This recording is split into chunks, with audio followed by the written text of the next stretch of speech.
On Global TV, Defense Minister shares of President Tinubu's readiness to end insecurity.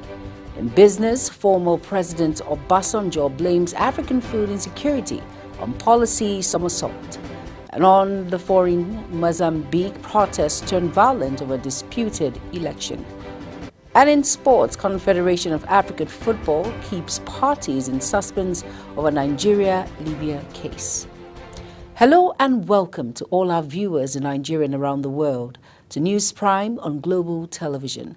Coming to you live from the nation's capital, Abuja, I am Jumai Manson. A quick reminder that Global Television is on DSTV channel 365 and free to air on Nicomsat. Now the news in full. President Bola Tinubu and former Vice President Atiku Abubakar met at the National Mosque in Abuja, according to presidential spokesman Bayo Ononuga. The duo went head-to-head in last year's election, met at the wedding of Senator Danjuma Goje's daughter. President Tinubu meets old friends Atiku Abubakar at the National Mosque. It was at the Jumat and wedding of the daughter of Senator Danjuma Goje. The Minister of Defense, Badaru Abubakar, has ordered the troops of 17th Brigade Katsina to end the lingering insecurity bedeviling Katsina State, saying President Bola Tinubu is ready to supply everything needed to eliminate insecurity. The minister gave the order while addressing journalists at the Katsina Zamfara State border town, Gemrimbare, in the Jabriya local government area of Katsina State, on Friday while addressing troops at the 17th Brigade. The defense minister was in the state to assess and receive briefing on the ongoing military onslaught against banditry. President Bola Tinubu has extended his condolences to the Nigerian National Petroleum Company Board, its staff, and the families affected by the recent helicopter crash off the coast of Boni Finima in Port Harcourt, Rivers State.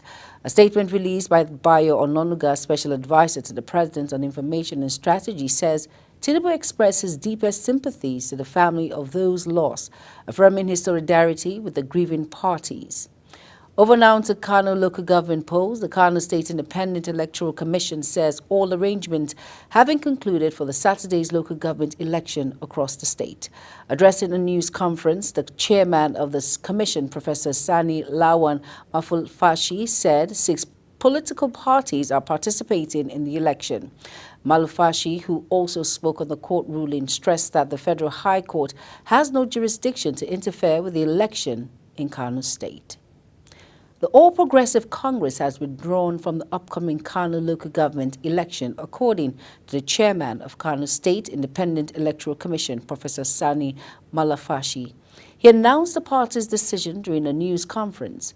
The main opposition party, which is the APC, has withdrawn from the election as they did not participate in any of the processes, Malafashi said. He stated that the commission is processing with the election following a state high court ruling that directed the commission to conduct the election on Saturday.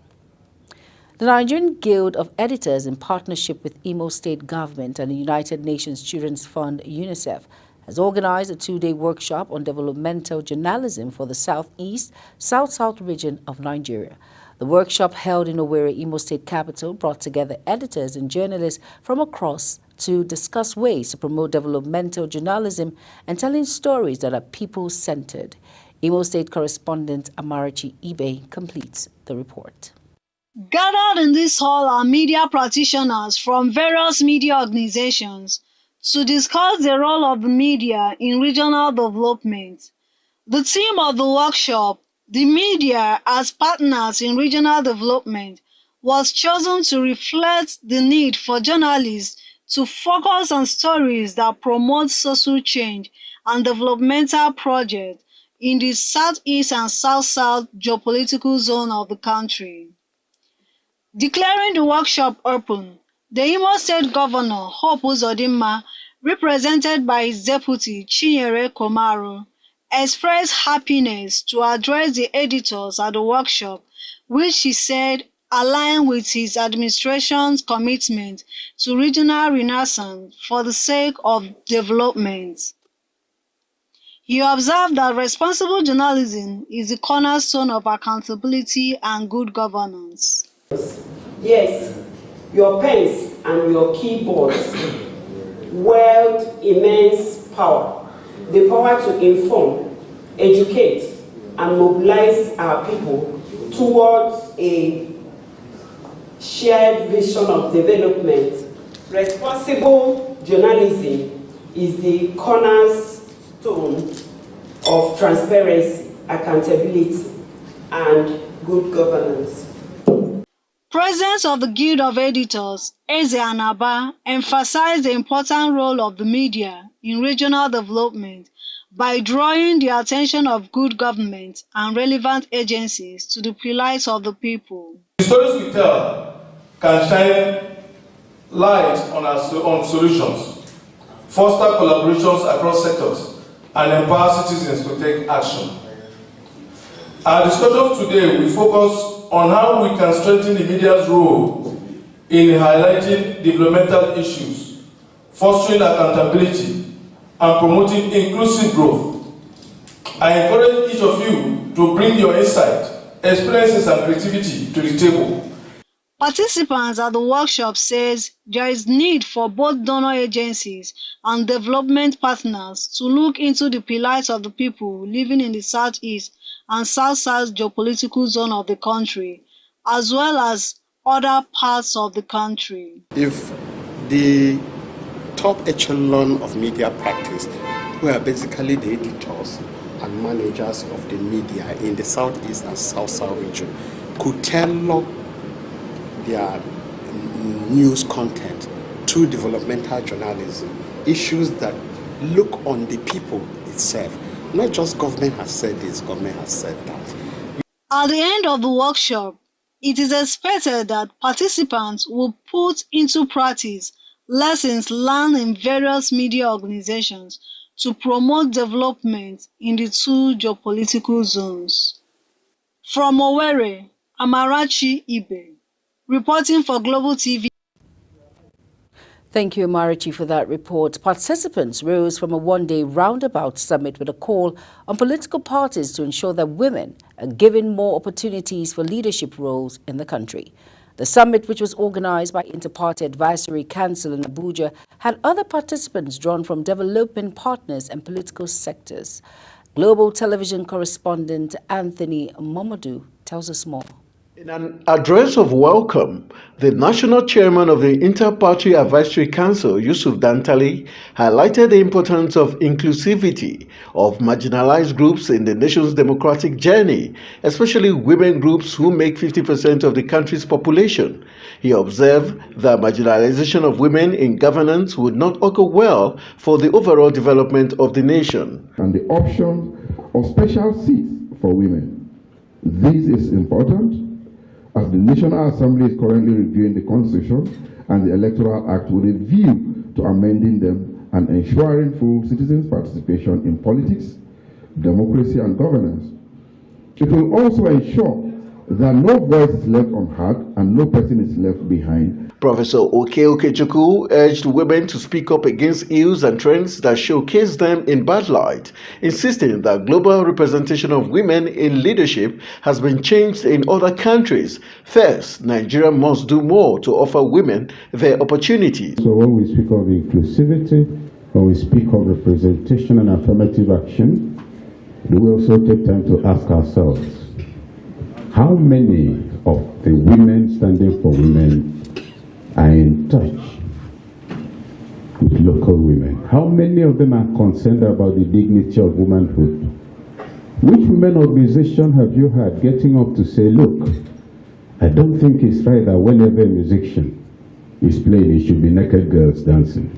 In the panel session, Hajia Zainab Ibrahim, National Deputy Secretary IPAC, and Dr. Sonia Agu, ECOWAS Women and Youth Ambassador, lauded the domestication of women inclusion already attained, but believe more could be achieved with deliberate policies.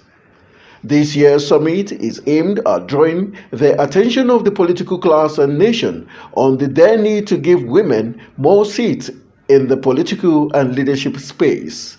Anthony Momodu reporting for Global Television.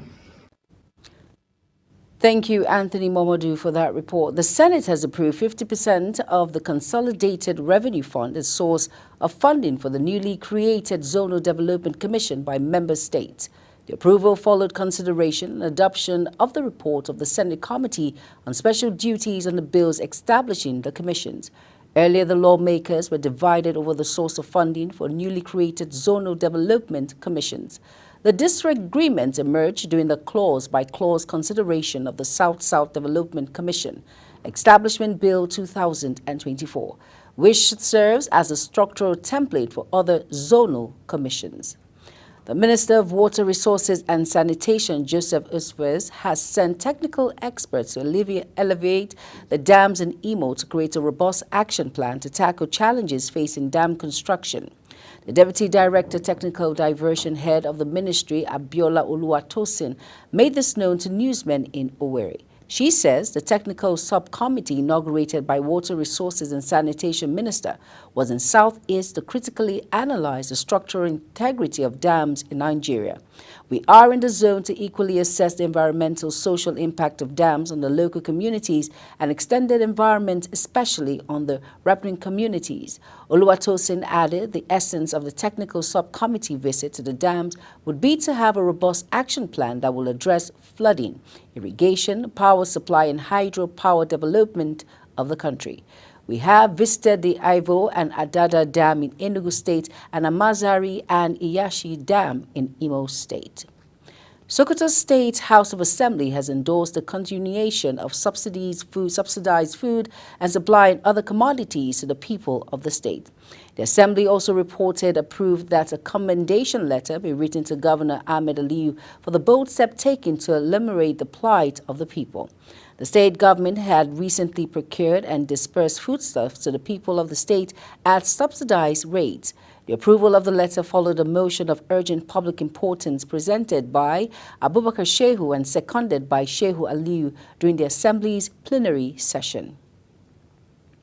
Now, in continuation of this campaign tour across Ondo State ahead of the November 16th gubernatorial election, Governor Lucky Ayedatiwa has assured people of Akoko Southeast local government area of his administration's determination to spread developmental projects across the state. Governor Ayedatiwa, who thanked the people for their warm reception and support, said Akoko Southeast local government area will feel the impact of his administration. Kike Lomo Okere tells us more. At the palace of Oba Akinyele Akinsunloye Oyolola, the Olisua of Isua Akoko, Governor Lucky Ayetidawa says his administration has always prioritized inclusive governance and will continue to ensure that every part of the state feels represented. The governor assures the monarch that security remains a top priority on his administration agenda. Hence, he will ensure adequate equipping of security outfits with operational vehicles, especially the Amoteku Corps. He added that his administration is working closely with other security agencies to ensure the safety of the people and property in the state. It's hope reassured that Akoko Southeast local government will deliver for APC come November 16, 2024 during the governorship election.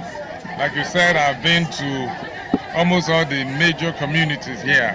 I've been to Ipimi, I've been to Ipesi, I've been to Ipe, I've been to Ifira, and now at Isua, the headquarters of the local government. And in all of these communities, the indigenes, the natives, they all came out in their large number to receive us. Not just to receive us, they were so joyful. They were celebrating. They were celebrating as if we have actually won the election. The demonstration of love and reception that they have shown signifies that they are ready to vote for our party, APC. So I'm so excited and I'm so happy that the result of this place is known already. During the visit, Oba Akinyele Akinsuloye commended the governor for appointing indigenes for the community into his government, stressing that the community has no reason not to support his election. The governor, during strategic stop at Ipe Akoko, Ipesi Akoko and Ifira Akoko, appeals to the people of Akoko Southeast to convert their overwhelming show of love into electoral support in the forthcoming November 16 gubernatorial election. From Akure, Kike Lomo Okeri, Global Television News. Thank you, Kike, for that report. The Deputy Speaker of the House of Representatives, Benjamin Kalu, has paid a condolence visit to the Group Chief Executive Officer of the Nigerian National Petroleum Company Limited, Mele Kyari, over the recent loss of his daughter, Fatima Kyari. The caption read, the Deputy Speaker, House of Representatives, Honorable Benjamin Kalu, paid a condolence visit to the GCEO of NNPC Limited, Malam Mele Kyari, over the recent death of his daughter, Fatima Mele Kyari. The Minister of Information and National Orientation, Mohammed Idris, emphasized the critical role of digital literacy in tackling misinformation and promoting responsible media use. Idris spoke at the celebration of National Global Media and Information Literary Week 2024 in Abuja. The event themed New Digital Frontiers of Information, Media and Information Literacy for Public Interest Information. Idris highlighted the transformative impact of the digital era where social media, generative AI, and online content creation have broadened access to information. Over now to Oyo State Road Maintenance Agency has assured residents of the state of even distribution of roads rehabilitation as the agency continues to rehabilitate depleted roads across the state. Chairman Mr. Raphael Ogunlade, who gave the assurance in Ibadan, the Oyo State capital, while inspecting some ongoing rehabilitation project, noted that there had been numerous concerns from residents in other zones regarding the ongoing road rehabilitation in the state.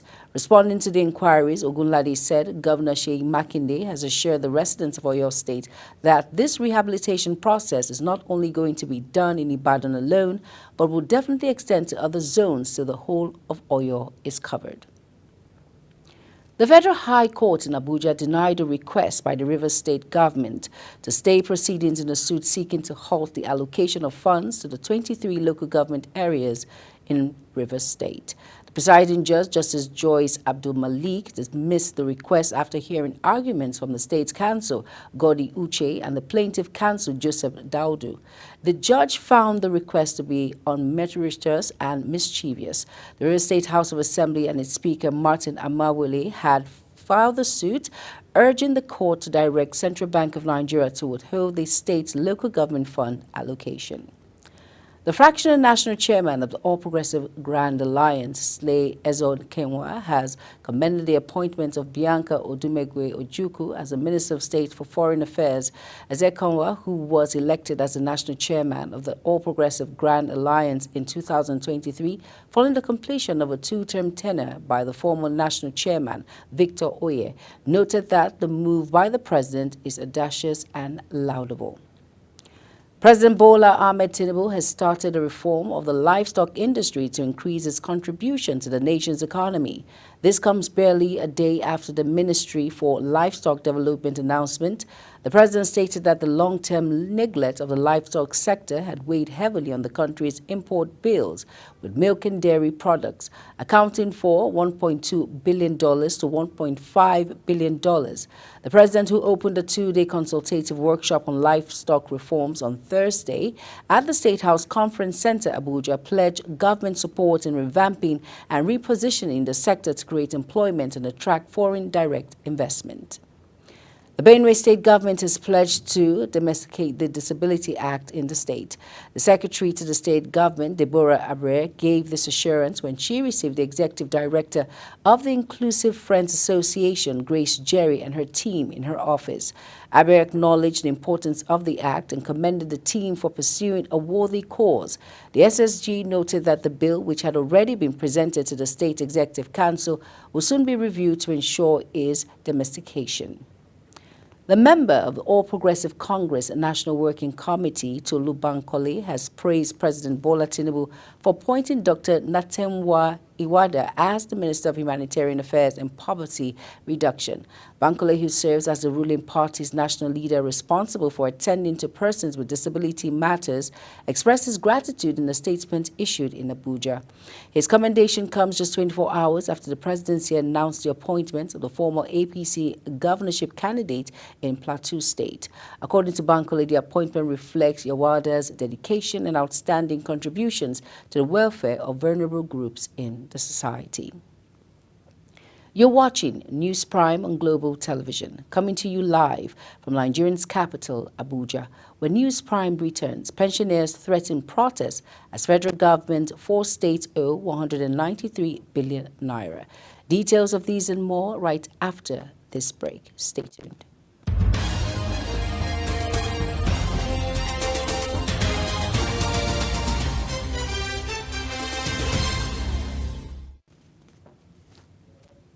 You're welcome back, and if you're just tuning in, this is Global Television, bringing you live broadcast of News Prime. Thank you for staying with us. On our business desk, Nigerians have been advised to always make use of the service of licensed electrical personnel and electrical contractors to avoid electrical accidents and other related issues.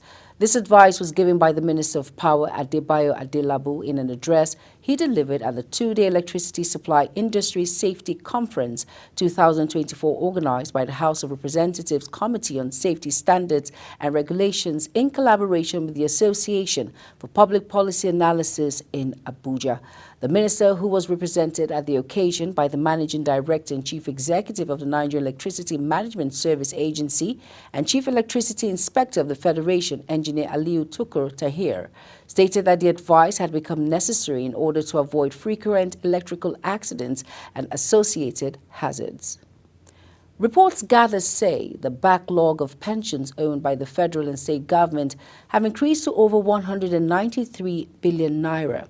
Although several states such as Zamfara, Benue, Kaduna, Kano, Nasarawa and others have been clearing the backlogs, it was gathered that the federal government had yet to clear over 88 billion naira in contributory pensions, while many states were burdened by pension backlogs estimated at over 105 billion naira.